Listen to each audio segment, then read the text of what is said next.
everyone. Today we have lecture about compression of the process of creating environment assets with hero assets on the example of Unworks, which can be seen in the gameplay demo from Shadow Warrior 3 and the trailer for the same title. Uh, what about Justyna? A professional 3D graphic artist with over 7 years of experience. Currently, she works at Flying Wild Hog, where she creates Shadow Warrior 3. In her career, she had the opportunity to work on such titles as Dying Light, Dead Island, Riptide, Shadow Warrior 2. A fan of all kinds of board, computer games, and animated films as well. Okay, let's start. Good luck. Thank you. Hi, guys. I hope you hear me well and we can have a nice discussion about the game assets in the game. So, how you can see, I'm working for Wild Hog.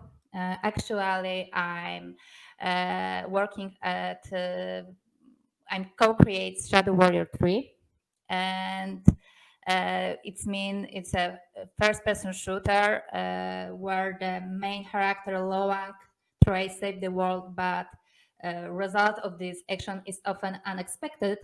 And this is the game for me where the funny moment and pure action came together and give the player a pure joy.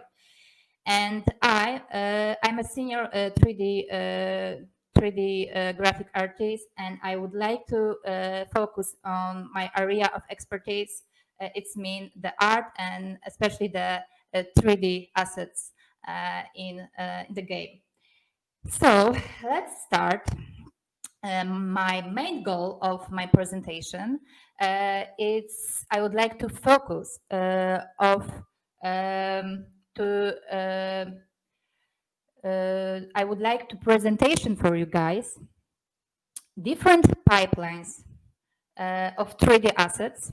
I would like to talk with you about the features and the disadvantages and advantages of each solution, where you can find it, when they really need, and why it's very important to work in this way, what is give you this during your work, and why this is really important. So I think we can go to the art side of the game, my dears.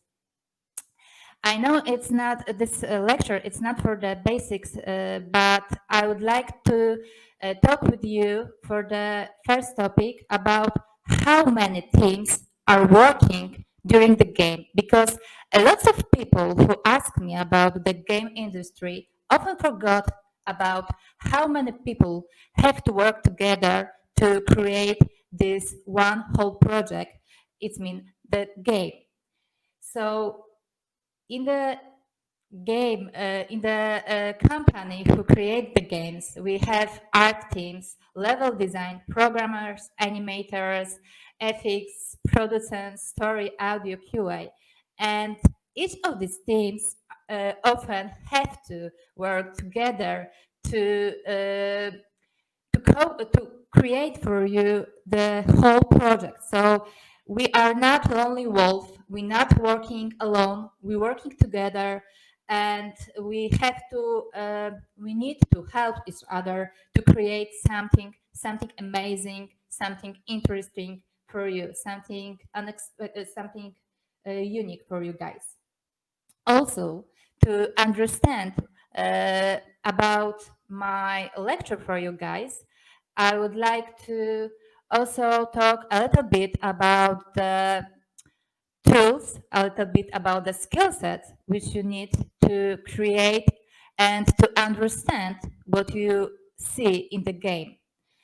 So the tools, what you have to learn to understand what we are doing in 3D, it's 3D Studio Max, Blender, Maya. I wrote this together because when you work in game industry, you don't have to know each of this tool, but you only you only could choose the one. For example, I work, my main tool is 3D Studio Max, but I really recommend it, for example, Blender, because it's free of charge, and it's really amazing tool, especially when you want to work like freelancer. You could work with the you could use this amazing tool without any pay. So it's amazing solution. 3D Code. 3D Code is also amazing tool. I use it for retopology when I'm doing non-organic stuff, and this is really amazing for retopology. Also, I use it for UV mapping. It's also really amazing for UV mapping because it's really helpful, really intuitive, and but also a couple of my friends use it for sculpting or texturing. So it depends on you which you want to choose, which software you want to choose. After that, we need to do some textures. So to texturing, I recommended for you guys Substance Painter or Quixel Mixer also, which I forgot to write in my presentation. They are really amazing tool. I use Substance Painter because Arial I use for texturing Photoshop, and for me, Substance Painter is something like Photoshop, but it's more specialization for texturing. So because Photoshop, you could also drawing, doing some DTP stuff, and Substance Painter. It's only focused on texturing, and it's really amazing to doing this stuff. Marvelous Designer. It's also amazing tool, but it's only focused on clothes. So when you have to do clothes, you better choose wisely the tool to create the stuff, because a lot of people do this by hand. I don't know why, especially when you have Marvelous Designer. Actually, it's really amazing tool. You should watch some tutorials. It's really easy to find it in internet, and I really recommend it. So when your lead told you to do something, you have to do some clothes, go with Marvel's Designer. It will be easier for you, and the effects will be more interesting. And some basic knowledge about traditional art, composition, color theory. It's really important because a lot of people, especially 3D artists, forgot that we should know also some basic about the color theory. For example, it's really important how the colors work together. For me, when I'm texturing my stuff, very often have opened the wheel of color to have the control which color I use to which color I have to use to and which color work together fine, because you have to know this. If you have to choose the warm color, the opposite one, triangle, everything, it's really important, especially in texturing, or when you're doing some environment stuff, big elements, and you have to put some colors inside your work. And engine, it's really important also when you work in a company. You have to know some basic. You have to know some basic about the engine. I work actually on Unreal Engine. It's often used for the biggest project. For the smaller one, Unity is very good engine, but very often company use the in-house engine. Also playing Wild Hog during the Shadow Warrior 2, Hard Reset Shadow Warrior. We used Red Hog It was our in-house engine. It was also amazing, but we changed a little bit in our company past few years. So we also changed our engine, and it also works really, really nice. Okay, so I think we can start to talking about the most important thing. It's mean assets. For me, I would like to start with you guys about the hero assets, because this will be the hero assets which you could see in the trailer Shadow Warrior 3. Now I would like to show you the trailer from this game. It will be 2 minutes only. So I would like to show you. I would like to show how it's well polished stuff, how it's detailed, and how good quality of stuff you could see in the trailer, because it's really helpful for us during the whole presentation to understand everything what you could see in the game. So for now, yeah, we have 2 minute movie. So welcome.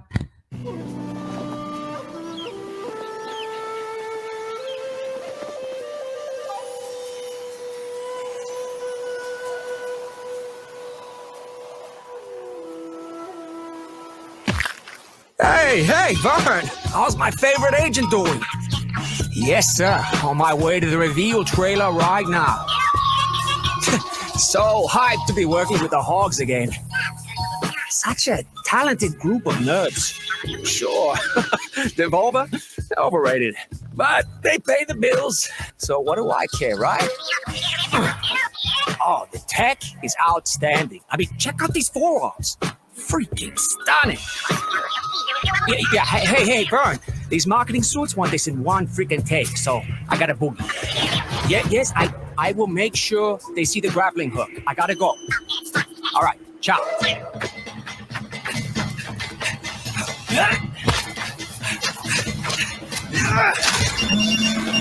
Not now, Vern!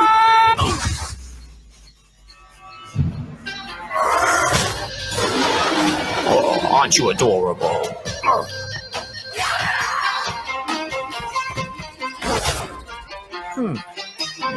Oh, baby!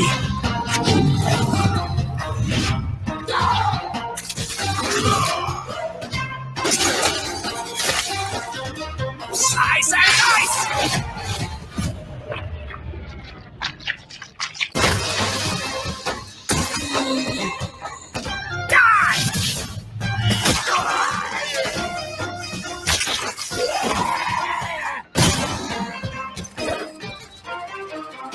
Bring it.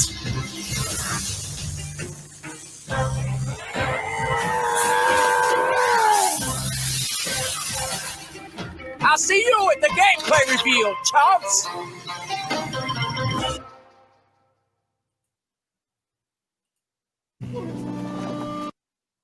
Okay, guys, now you saw the trailer. Why I show this for you? Trailer, it's often the trailer for the games often took the content from developers who work on the game, and then we have to change our game asset who creates the game to the trailer. And also, it's almost the same way to think about the cinematics. Cinematics is the part of the game, very important part of the game, and this is the same pipeline. So I would like to show it is because it's really important to know about it. So for the cinematics, for the trailers, you create your pipeline is very easy, but you have to create very well quality of content. So you need to do a high poly model, really detailed, low poly model with which low poly model bake the texture maps, create the individual texture to create to give some detail, to give some unique elements. Because when you put this in the cinematics, put this in the trailers, those assets there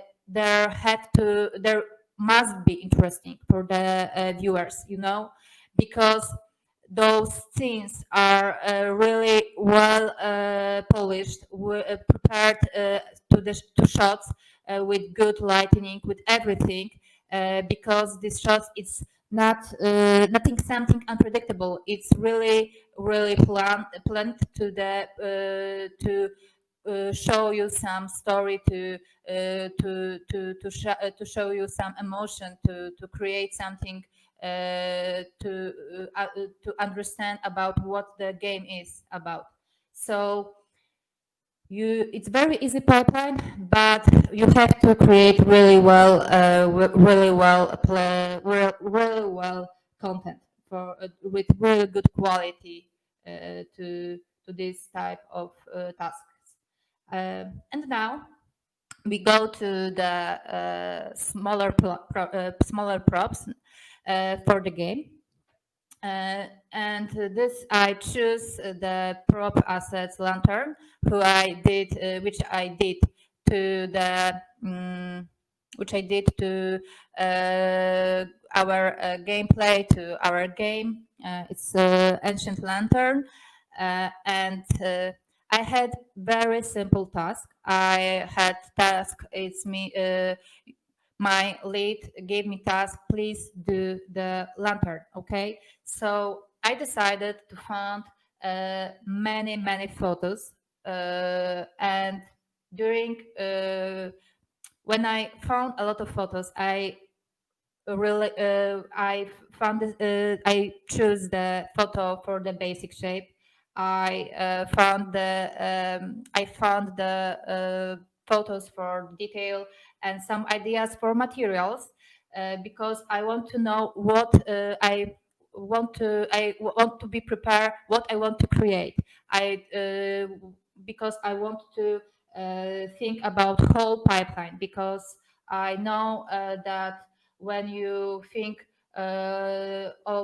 about the basic shape and on the materials, it will be easier for you to doing, for example, some high poly model, because you know which material you use in future, for example. But when I found and I choose the basic shape, I decided that I want to create. I realized that this photo have similar elements, and I decided to create 3 different shapes, because my lead told me this is for the background. Our game is very quick, but so for us, I thought that it will be easier and nicer to have more different shapes, not only one interesting, but couple different shapes. So, and it was really easy to create this from this one, because this element had the similar shape. So I separated them on the 3 different meshes, and I create only one mesh. But I had I put to the game 3 different type of mesh. It was really easy, really quick way, and very efficiency. After that, I decided to create individual texture, because I create high poly mesh too. And also I decided to create the mask textures and use styling textures. In our company, we use sometimes mask layer material. It means that we using tiling textures, and we put our tiling textures in the different slots from the RGB channel, and we use mask textures to hide or unhide those tiling textures, those materials. So, because I choose material layers, I could create different variation of materials. For example, I have the same geometry, I have the same assets, but I decided to, for example, when someone, because I don't have individual textures, I have only tailing textures. So I decided, for example, to change iron material on the painted one or the steel one, using only the tiling textures, and it was really small work for me, but efficiency was really amazing. And for example, when I show this for my art director leads, my art director said that could you do the bronze one also? So it was only a couple minutes to create the bronze one, because I changed the tiny textures. I took the bronze one. I had the mask textures in my slots, and I changed only the tiling textures, and I had a new unique, not unique, but something new in the mesh. So I don't have only the one mesh with the individual textures. I have three sets, three shapes of assets with a couple variation of materials. It was really efficiently. So not only individual textures is good for the props asset for the backgrounds when you have so quickly game. And now I would like to talk about the environment assets with you guys. This will be I would like to focus on the HIDER arena. This is the place where we during our game we met HIDER, and we fight with him for the first time. And I would like to show for you some of the gameplay. This will be gameplay from the game. I would like to focus for you guys to that this gameplay, it's not well prepared shot. This is the chaos sometimes. This we don't know how the players will be fighting, where he look at. So we have to be more prepared in different way for this type of for this type of work. So 2 minutes with the gameplay now.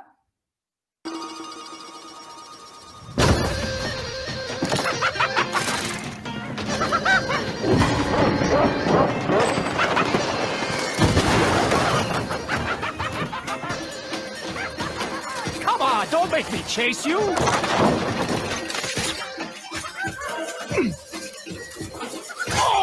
Oh, shame.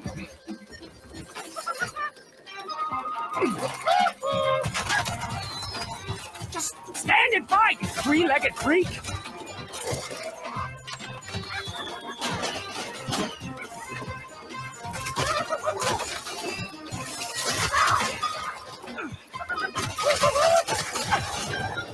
Hey, Freak Show! I got a present for you!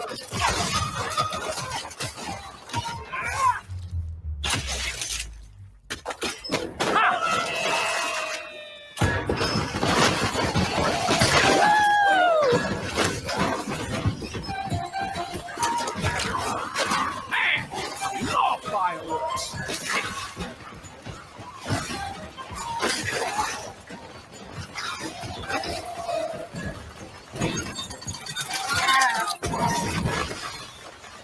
Is it the 4th of July already, or what?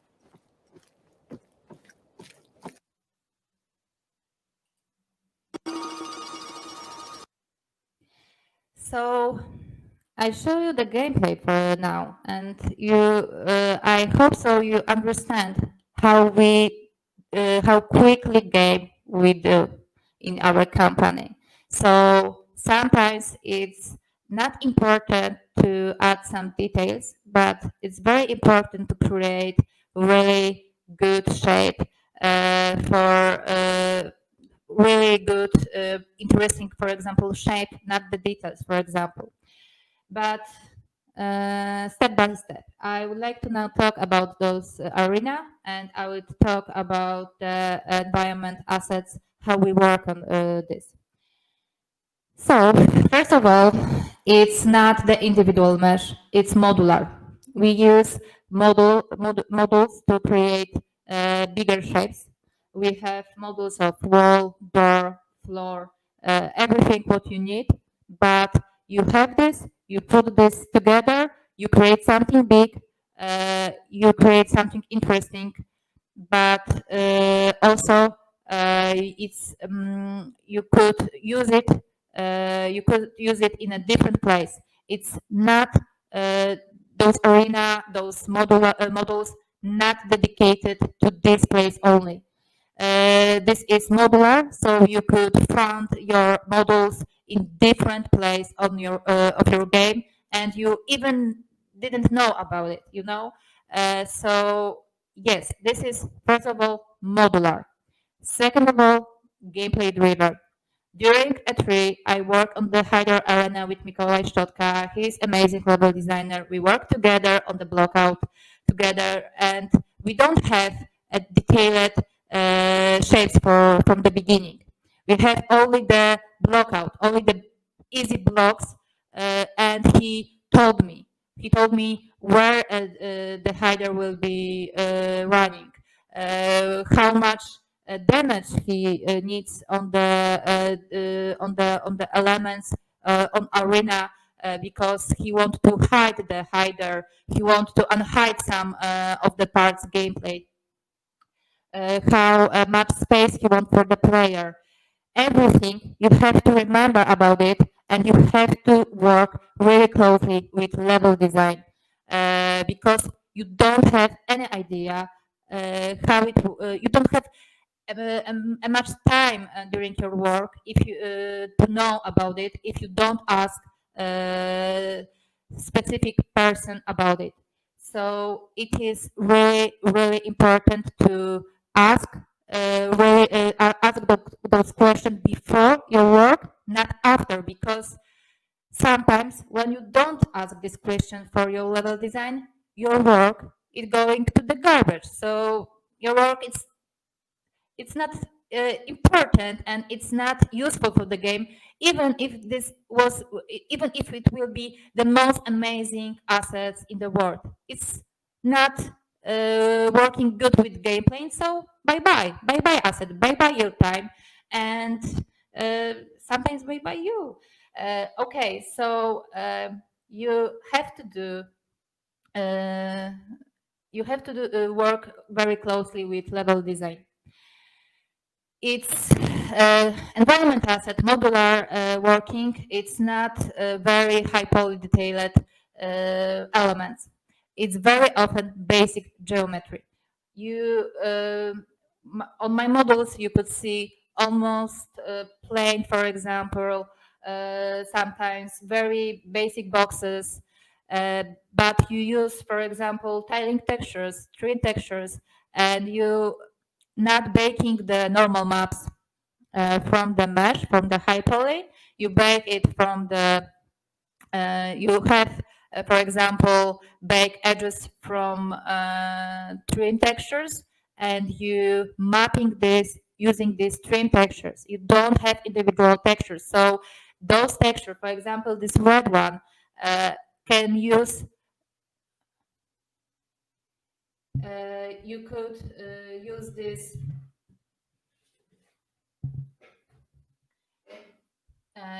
you could use this for you could use this whole team could use this during the whole project. So for example, we didn't know when we do L3 content for the gameplay, we didn't know how which color we need in our environment. So our lead decided to that we have to each person have to use the same trim, and after that he create the material, master material for each of one, and when he changed the material in the one place, those materials change in the whole level. So during the work, we decided which color we want, how much specular we need, how much detail we need also. So this one material for the whole team was really important because we a lot of people could work together and we have almost the same results. So when you look for the way to Motoko level from the gameplay, for you it looks similar, but it was worked by many people. So we have the basic geometry, we have the gameplay driven modular, and we almost only have the tiling textures. We don't, because we don't have high poly. We want to create create materials using tiling textures. We add some details using trim textures or decals. Trim textures add you some ornaments. Decals gave you some dirt or leaks on your walls. Often it's also reuse. For example, door in those modules are not mine. I took the doors from my colleagues from my team, but that was square doors, but I changed it to my modules. Also, I, for example, try to find something interesting for the top of my wall. So I found interesting shape. It was those horns from the roof. My colleagues from company create some interesting elements, but it was from the roof, and it was different shapes. But I cut a couple elements from him. I add some symmetry, and I create the something similar like samurai hat to the top. It was real quick, really useful, and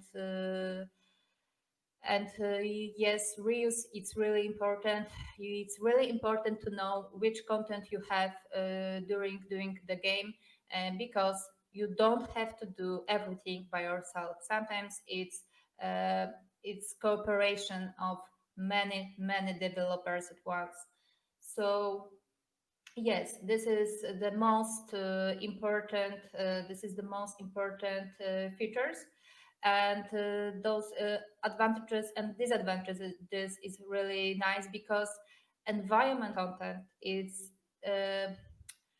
there are a lot of elements in the game, so it has to be really optimized. It has to good optimization. For example, for cinematics, for trailers, you don't have in cinematic you're doing this in the different way, so you don't have to focus on the budgets of triangles of the textures. But in the game, you, especially for the first person shooter, for the so quick game, you need very you have to good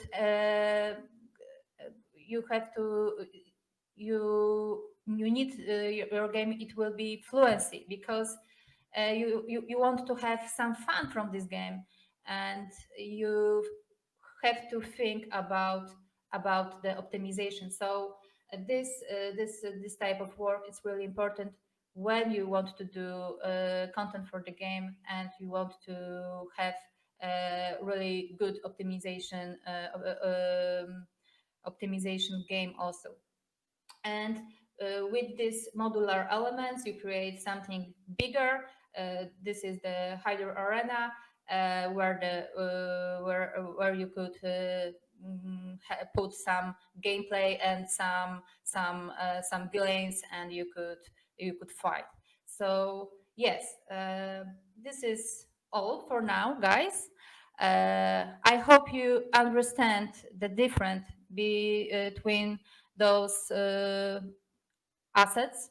I hope it will be useful for you, and especially for the people who started who started work in game industry, or the people who try to find place for themselves, or people who don't have much experience in game industry, and they started their work, and they don't have and they started doing some task, and they don't have knowledge which question they should ask when they have the task, because very often from YouTube you know that you have to do only high poly, low poly, and it's all. No, it's not all. 3D assets are really differences, really different elements, and you have to think about them really, you have to think what you're doing, and you don't have to think that each asset is the same element, and which and it's all. I hope so. It will be useful for you guys. Thank you. Okay, thank you for the lecture. It was very interesting and important for me and to the others. Okay, we don't have questions, but if you have questions but did not have time to ask them, then you can ask questions on the platform Pine. Okay? Uh,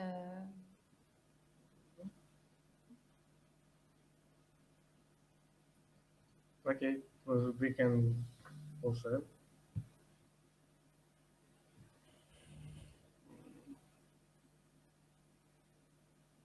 Oh, okay, we have question. Are you using photogrammetry for your character development? Photogrammetry. No, we in our in environment, or you ask about the characters, Yes, yes. because about the characters. Yes. I'm not working in character team, so I can't ask about this question. But in environment, no. But some companies use it. For example, in Poland, the astronauts teams, they did also a really amazing game. They use photogrammetry in environment. But in character teams, I don't know, because I don't work there, so I don't want to um, mm, to do something wrong. Okay, thank you for the answer. Okay, we don't have questions. Any? Uh, Bye. Okay. So thank you. Bye.